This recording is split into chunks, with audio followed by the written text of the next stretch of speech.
Bonjour à tous et bienvenue pour une nouvelle vidéo. Aujourd'hui, je vous présente à la vente ce très bel intégral Challenger Sirius 3018 de 2013 sur une base de Fiat Ducato 2,3 litres JTD 150 chevaux. En sachant, en nuançant, que la plupart que l'on trouve sont en 130. Alors, ce gros bébé, il fait 7 mètres, un peu plus de 7 mètres 30 de long. Il est en 4 places carte grise, 4 couchages, le lit permanent chambre indépendante lit centrale à l'arrière et le lit pavillon de cabine escamotable. 4 places couchage, 4 places carte grise. On a sur le papier 500 kg de charge utile, donc il est exploitable à 4 sans aucun problème. Donc Challenger, groupe Trigano, il faut savoir que sur ces années-là, on a les équivalents chez les cousins Chausson, CI, Misard, McLouis, tout ça c'est la même marchandise. On est juste sur les années charnières où l'utilisation du bois pour les tasseaux, tout ça est mise de côté sur les parties basses et on a les planchers qui sont habillés de matériaux composites pour éviter les risques de pourrissement liés aux infiltrations. Vous pourrez noter là par ce joli soleil qu'on est sur une carrosserie un peu originale parce qu'elle est beige. C'est pas blanc, c'est pas jauni. Je vois d'ici les mauvaises langues. Non, c'est bien beige d'origine. Donc on a une face avant qui est assez travaillée. Chaque marque avait sa propre empreinte esthétique. Bon là il fait encore très froid. J'ai pas pu le laver, ça gèle. Bon, il est correct, hein, bien sûr. J'aurais aimé pouvoir vous le présenter plus propre, mais c'est impossible. On lui ferait plus de mal que de bien à le laver. Alors, les avantages extérieurs. On est sur un châssis Fiat à voie élargie, donc ce n'est pas du châssis Alco. C'est de la voie élargie. L'avantage, c'est qu'on a une garde au sol qui est quand même correcte, malgré le grand porte-à-faux. Bon, c'est du véhicule assez encombrant, hein. Celui qui cherche du compact, c'est pas ça qu'il faut. Par contre, on a de la place, vous allez voir. Donc, porte-vélo à l'extérieur, en plus de la soute que je vais vous ouvrir après.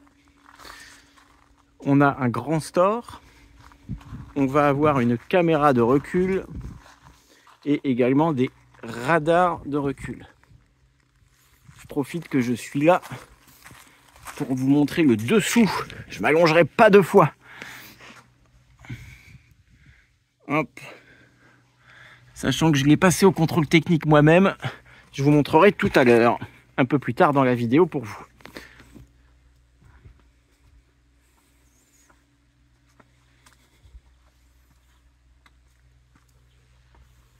Pendant qu'on est sur la partie droite, je vous explique ici, on a le local technique électrique, donc batterie auxiliaire, transfo, etc. Tout est très accessible. Je reviendrai sur les avantages qu'il y a sur son installation aussi, parce qu'il a été un petit peu upgradé. Et de ce côté-ci, on a l'accès au gaz. Et vous noterez qu'on est monté en GPL, Gas Slow, sur une bouteille. Ça fait partie des avantages du modèle.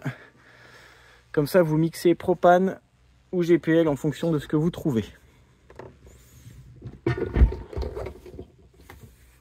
Je termine les caractéristiques techniques et puis après je vous fais la visite. On a 71 000 km et par rapport à la version d'origine, donc à part le GPL, on va trouver une clim cellule, clim de 130 volts. Est-ce que vous l'apercevez là? Oui. Avec la télécommande, etc. qui est réversible. Donc c'est un avantage non négligeable. Également, vous allez trouver un grand panneau solaire de 200 watts avec une grosse batterie de 150 ampères, donc qui se trouve ici.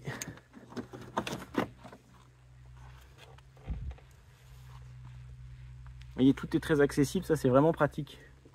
C'est la signature de la marque. J'avais vendu un CI Misard l'année dernière, c'était exactement le même, mais badgé CI. Les grilles d'aération ici ont été changées parce qu'elles étaient cassées ou jaunies, de même que la prise 230 volts. Pour le reste, il est vraiment en très bel état.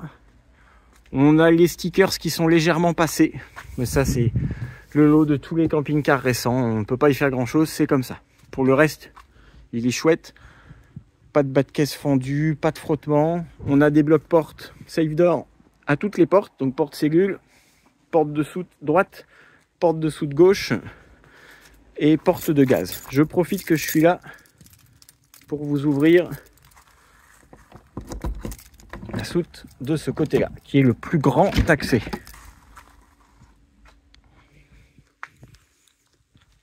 Donc ça nous fait une belle soute malgré le lit central qui ampute toujours forcément un peu, mais malgré ça, vous voyez, c'est très exploitable, en très bon état. On a un plancher composite et tout ce qui est là reste avec le camping-car. Petite porte de l'autre côté.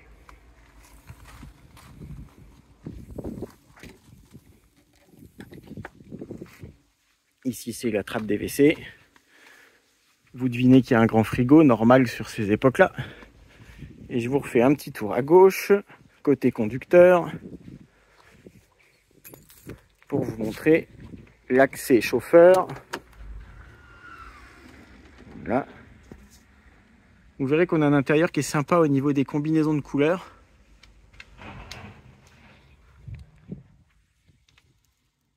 Et puis je vais aller vous ouvrir le capot et après on attaquera l'intérieur. Voilà, donc pour un intégral, on a une accessibilité mécanique qui est pas mal, hein. C'est plutôt bien dégagé. Tous les niveaux peuvent se faire facilement. Les titres de refroidissement, lave-glace, l'huile. Donc là, il sort de la révision. Je l'ai récupéré moi ce matin. Donc je vous l'ai pas dit, hein, mais je vous l'annonce maintenant. C'est une vente particulière, pas une vente pro. Donc je fais le transitaire, le mandataire dépôt-vente pour un particulier, un abonné qui me l'a confié, qui vit en Afrique et qui ne peut pas s'en occuper. Voilà la raison de la vente, sans rentrer dans plus de détails. Mais donc moi j'avais tenu à faire la révision, donc j'ai fait le contrôle technique d'abord. On a vu que les disques et les plaquettes étaient usés, donc ça vient d'être fait, et en même temps que vidange et toute la filtration, y compris le filtre à gasoil qui est pas très accessible et qui coûte très cher sur ce modèle-là. Il est fait aussi, filtre à air évidemment. Donc il est bon, vous repartez pour un tour. La distribution avait été faite assez récemment, donc elle n'est absolument pas à prévoir. Il y a toutes les factures de tout, mais ça on verra un peu plus en fin de vidéo. Donc voilà pour la partie mécanique, en sachant que les pneus sont bons, ne sont pas neufs mais sont encore bons, ils pourront encore durer quelques temps. En dessous on est sain, il y a un échappement qui a été noté légèrement corrodé au contrôle technique. Est-ce que vous le voyez d'ici? On voit pas grand chose. Il y a une corrosion de surface qui est typique de ces véhicules là aussi. C'est pas rédhibitoire, c'est pas en contre-visite, il va pas tomber sur la route. Voilà, je vous ferme le capot et on continue la suite. On est parti à l'intérieur, ma partie préférée, puis la vôtre aussi. Marche décaissée, donc pas besoin de marchepied. Notre porte-cellule, porte-artal, verrouillage centralisé, avec une vitre avec son store moustiquaire. Bon, ça fait partie des standards sur les camping-cars récents. Vous noterez qu'il y a des petites gouttières qui ont été rajoutées pour éviter de se prendre de l'eau de pluie qui goutte par le haut. Également sur la porte chauffeur, ça c'est bien. Allez, on est parti.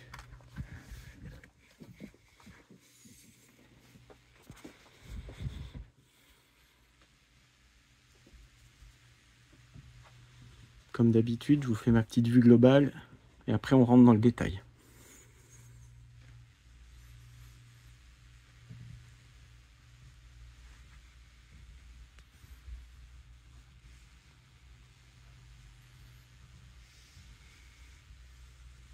Alors, vous l'avez compris, disposition assez traditionnelle sur ce genre d'engin, avec une chambre avec lit central. Donc on va avoir notre dinette à l'avant avec une banquette 2 places avec 2 ceintures, l'autre est rangée là, et un petit retour amovible, donc il nous fait comme une banquette en L.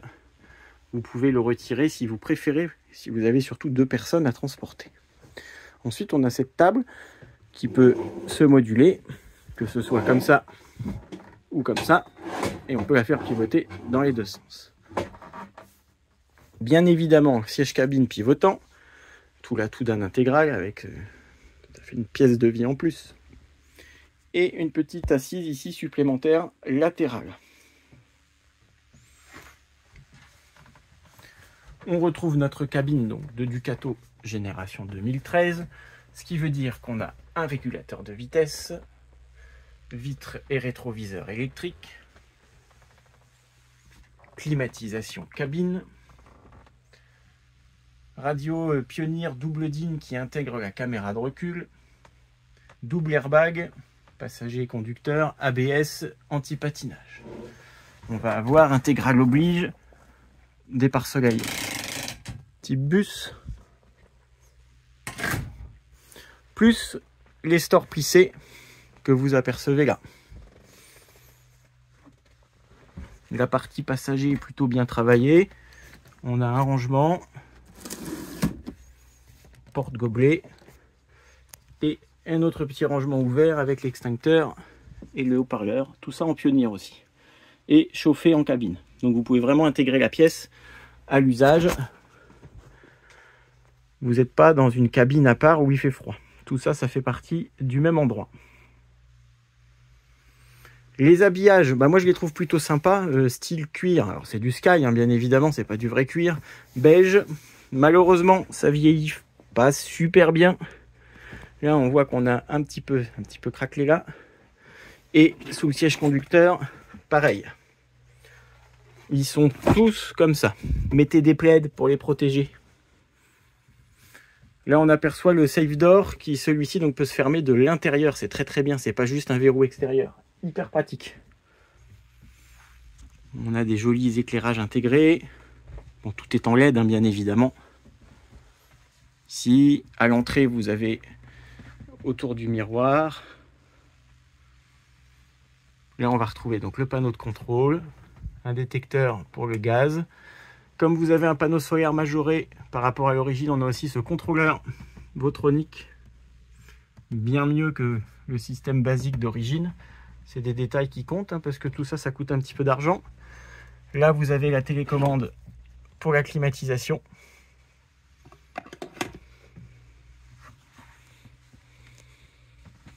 Si on veut être complet et tatillon, on notera le chrome plastique qui s'écaille un petit peu ici. Le petit coffre là, on peut avoir un accès sans avoir à soulever les coussins.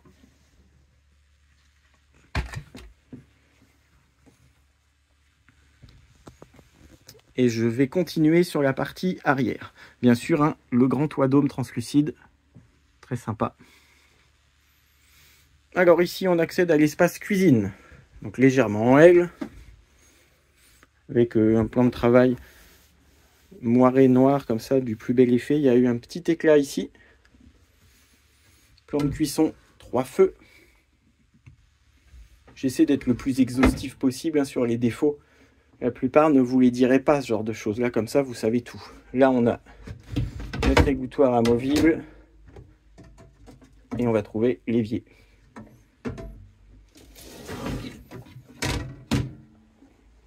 Il y a cette prise là qui a été rajoutée, qui se branche en dessous, qui permet sûrement de pouvoir brancher des accessoires, des ustensiles sur le plan de travail. Et donc là, moi ce que j'aime bien, c'est l'habillage. Je sais pas comment vous le voyez en vidéo, mais ça fait un petit peu sky, cuir, granuleux, vous voyez, c'est plutôt sympa. Donc bien sûr, hein, les classiques tiroirs à couverts,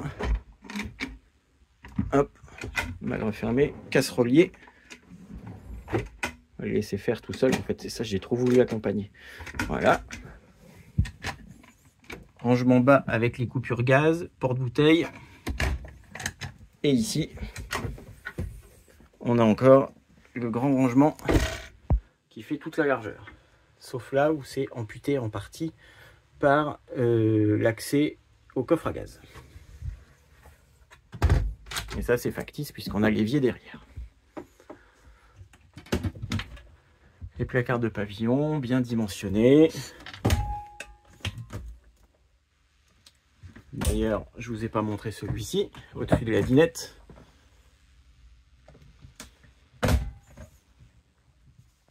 Et si on se retourne, on va avoir ici notre combiné réfrigérateur, conservateur, dométique, sélection automatique d'énergie. On a une grande télé qui se sort avec son démodulateur derrière. Ça fonctionne. Elle est bien, c'est un bon modèle là. Vous voyez, je vais me mettre là ici comme ça. Ça vous fait un bon format et c'est également visible depuis la chambre. Allez, on va continuer sur la partie arrière. Bon, bah, certainement la pièce maîtresse hein, pour toutes les personnes qui achètent ce genre de véhicule, c'est souvent parce qu'il y a cette grande chambre avec le lit très accessible des deux côtés. C'est vrai que c'est pratique à l'usage. Penderie, chacun la même. Et le cabinet de toilette en deux parties. Bien aéré, deux fenêtres. Une petite ici et une grande là qui descend assez bas. Je trouve que l'effet est plutôt sympa. Avec cette petite coiffeuse, on va dire. Donc là, on a le lanterneau en moins puisqu'on a la climatisation. Le lit est équipé d'un surmatelas à mémoire de forme. Là, vous avez le matelas d'origine. Bien entendu, ça se relève. Vous accédez à un grand rangement, soit par le haut, soit par ici. Et la trappe se retire pour accéder au boiler, au combiné Truma qui est dans le double plancher en dessous. De ce côté-là, vous avez une petite trappe de rangement. C'est toujours pratique. Il y a des bouches de chauffage de chaque côté. Donc ça, c'est le cloisonnement qui correspond à la soute. On va retrouver des petites tables de chevet avec des plans de travail qui ressemblent à ce qu'il y a en cuisine et sur la table. Donc c'est très bien harmonisé. Penderie de gauche. Commande de chauffage en tête de lit. Pas besoin de se lever. Placard de pavillon arrière gauche. Enfin, côté gauche quand on est dedans. Sinon, c'est plutôt à l'arrière droit du véhicule. La même chose ici. Nos fixations de porte-vélo. Chacun sa guiseuse. Et à nouveau, l'autre penderie. Vous voyez que même l'habillage se prolonge joliment là-bas. Des charnières de bonne qualité. C'est du bon matériel, hein. C'est pas de la bagasse. C'est pas trop de la cacaille pour un camping-car récent. On est plutôt pas mal.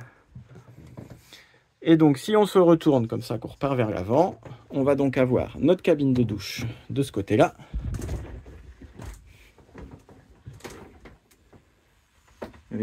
On peut s'asseoir, ça correspond au passage de roue, mais en même temps, c'est pratique. Une jolie colonne avec l'éclairage. Un lanterneau dédié, donc ça c'est très bien. On voit que rien n'est jauni, etc. Simplement, je vous montre, défaut classique sur tous les camping-cars récents. Le bac à douche est fendu ici. Je vais le réparer. Ça sera pas très joli, mais ça sera sûrement plus efficace. Ils ont tous ce problème-là de toute manière. Vous n'en trouverez pas ou quasiment pas. Ou alors il faut être poids-plume et ne jamais utiliser la douche. Bon, ceci dit, ça se résine et ça se fibre bien. Là, moi, je vais faire une réparation provisoire. Celui qui l'achètera verra ce qu'il veut faire de mieux s'il a envie de faire mieux. Hein, je le précise d'ores et déjà.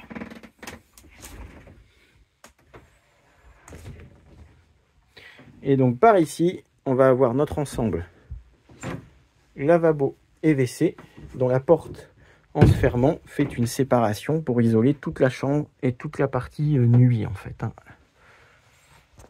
Donc, on a un beau volume, là. Lavabo avec des grands rangements. Les toilettes à tête pivotante.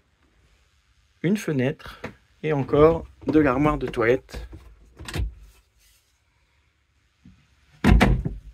Il y a vraiment de la place. On est comme chez soi. Vous voyez, on espace au sol. On peut vraiment se mouvoir, sortir de la douche, prendre ses vêtements, se changer ici, sans gêner ceux qui sont devant. Puisque comme c'est un 4 places, on va aller voir le lit de cabine. Je vais le mettre en place. On peut vraiment vivre à deux couples, largement séparés, avec chacun son espace nuit ou avec deux enfants à l'avant, les parents derrière, potentiellement, ou inversement, si vous voulez leur laisser la chambre. Donc on est bien, on est au large. Allez, je mets le lit en place et je vous montre ça. Voilà, le lit bas est en place. Donc on a une très belle hauteur sous pavillon, parce que là on a le petit habillage, mais vous voyez en même temps, on est très bien. On peut tenir assis, hein, sans problème. La marche n'est pas extrêmement haute, et puis on peut s'aider de là pour monter. Ça ne prend pas la place de la table, ni du petit fauteuil. Donc ça, c'est l'avantage par rapport à une majorité de profilés à lit-pavillon, c'est que vous avez votre espace jour qui est quand même toujours quasiment accessible, sauf les sièges cabines, et puis bien sûr la porte d'entrée sans lit qui arrive ici. Lanterneau, 3 éclairages, le filet, le grand filet anti-chute, donc ça très pratique pour les enfants. Et on est sur du sommier à latte avec vide d'air, matelas Bultex, bon tout ça c'est très correct. Je vais venir me mettre dedans. Hop. Et ça vous donne une idée de la vision qu'on a quand on est ici, en sachant qu'on a toute notre intimité aussi, si nécessaire, pour être dans sa chambre. Je l'avais jamais fait ça, vous montrer dans le lit d'un intégral, mais je trouve que c'est un point de vue important à avoir aussi pour que l'idée soit complète. Voilà, et puis bah si accessoirement on peut aussi regarder la télé d'ici sans aucun problème. Bon, une petite vue avec les lumières allumées, c'est quand même pas plus mal. C'est largement éclairé, puis vous avez de chaque côté des pochettes, comme dans une tente, pour mettre téléphone ou bouquin sans avoir besoin de redescendre. Allez, par contre, moi je vais redescendre et puis on va clôturer la vidéo sur les derniers aspects pratiques. Bon, alors maintenant que vous avez vu toute la visite du véhicule, on termine par l'administratif. Donc vous voyez qu'il a sa pochette d'origine avec l'intégralité des documents. Vous avez les clés, le double de clés, les adaptateurs GPL pour d'autres pays, notice du parti porteur avec tout est complet, notice partie cellule et les notices de tous les appareils. Parmi les plus importants aussi, c'est vous avez la partie clim, la partie batterie, et puis vous avez absolument tout par ailleurs, même celui de l'autoradio. Tout est complet. Vous avez un dossier avec toutes les factures, même encore des autocollants qui n'ont pas été collés. C'est complet. Et parmi donc les factures, ce qui est important de vous montrer, c'est celle qui vient d'être faite à l'instant pour vous dire que quand il faut faire ce qu'il y a à faire, c'est fait. Donc ça, c'est le vendeur qui le prend à sa charge. On a la vidange, filtre à huile, filtre de clim, filtre à air, le fameux filtre à gasoil dont je parlais tout à l'heure, qui coûte très cher et que les gens souvent ne changent pas parce que on dit ça tiendra bien pour le coup d'après. Et donc disque et plaquettes avant. Il y avait un coulisseau d'étrier avant droit qui était légèrement grippé aussi. Ils ont refait le faisceau de témoin d'usure qui était coupé. Donc c'est compris là-dedans.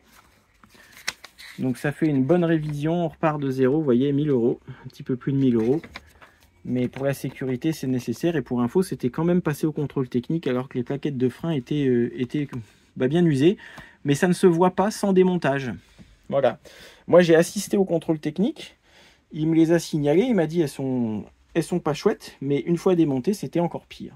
Et les disques de frein, hors cote, ne se voient pas au contrôle, on ne le voit pas, franchement. Et ça, c'est typique des Ducato. Faites attention sur vos camping-cars, quand les disques sont marqués juste en usure mineure, parfois, souvent, on est hors cote. Et n'oubliez pas que nos véhicules sont lourds, les freins ne sont pas surdimensionnés, il en va de la sécurité de tous.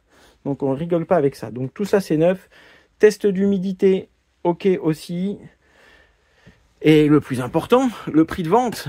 J'ai regardé ce qui se faisait dans les annonces du moment. Il n'y a pas grand-chose à vendre. Et si on se positionne à modèle identique vendu par des pros, il y en a aucun chez les particuliers. On a décidé avec le propriétaire, avec le vendeur, de vous le proposer à 49 000 €. Donc pour mémoire, Sirius 3018 de 2013, 71 000 km. Si vous regardez les annonces, vous verrez qu'il est très bien placé parce qu'il a pour lui d'être en 150 chevaux et pas en 130, d'avoir la climatisation cellule, très important, d'avoir une belle majoration solaire et batterie, et d'avoir le GPL. Donc là, vous repartez avec ça, vous êtes tranquille, plus la télé connectée. Vous avez tout ce qu'il faut pour être bien à 2, à 3 ou à 4. Donc, je m'embrouille, moi, je sais plus ce que je dis. N'hésitez pas à m'écrire. Comme d'habitude, surveillez dans les commentaires sous la vidéo. En commentaire épinglé, je mettrai quand il est réservé, pour ne pas que vous puissiez perdre votre temps à m'écrire. Il n'y en a qu'un, il est bien placé. Je sais que c'est pas du petit budget, mais il en faut pour tous les goûts aussi. Là, vous avez clairement quelque chose de tout à fait chouette. vous repartez avec, vous êtes très bien. Pour les amateurs d'intégraux un peu volumineux pour être comme à la maison, vous ferez une belle affaire. Donc il est à récupérer chez moi dans la région de Tours. Contactez-moi par mail, 49 000 €. Veillez bien aussi à ce que vous soyez finançable, hein, je le redis. Tant pis à ceux que ça ne plaît pas. Mais c'est dommage de réserver un véhicule pour ensuite s'apercevoir qu'on ne peut pas le financer. C'est dommage. Donc veillez à toutes ces choses-là. N'hésitez pas à vous déplacer pour venir le voir si vous n'êtes pas trop loin. Parce que je conçois, c'est tout à fait normal qu'on voit un véhicule en vrai avant de se décider. Après, si vous êtes à distance, avec la vidéo, l'avantage c'est que vous en voyez beaucoup. Je vous dis à bientôt, je vous souhaite un bon week-end et puis bon achat pour celui qui l'aura. Allez, bye bye!